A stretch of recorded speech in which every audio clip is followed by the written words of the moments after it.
আসসালামু আলাইকুম everyone. English প্রোনাউন্সিয়েশনে আজকের এই ক্লাসে আপনাদের সবাইকে স্বাগতম। আজকে আমি ইংলিশ প্রোনাউন্সিয়েশনের 12 নম্বর রুলস নিয়ে আলোচনা করব। এখানে আমরা দেখতে পাবো একটি কনসোনেন্ট সাউন্ডের পরে যদি ভায়েল সাউন্ড এ এবং ভায়েল সাউন্ড আই থাকে, তাহলে পাশাপাশি যদি ব্যবহৃত হয় তাহলে সেটা উচ্চারণ এই হবে অথবা এর মতো উচ্চারণ হবে। এ এ যেমন আমরা এখানে দেখতে পাবো একটি উদাহরণের মাধ্যমে RAIL রেইল। এখানে সাধারণত উচ্চারণ হবে রেইল রেইল, কিন্তু আমরা উচ্চারণ করি রেল।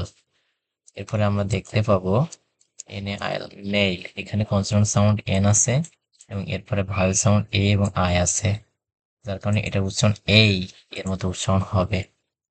ঠিক এভাবে আমরা বাকি যে ইংলিশ শব্দগুলো আছে, ইংরেজি ওয়ার্ডগুলো আছে, সেগুলো একইভাবে উচ্চারণ করব।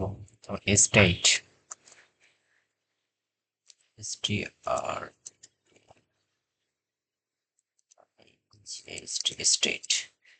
এখানে আমরা খেয়াল করব যে কনসোনেন্ট সাউন্ড আর আছে এবং ভাওয়েল সাউন্ড এরপরে এ এবং আই আছে, যার কারণে এটি উচ্চারণ এ এর মতো উচ্চারণ হবে।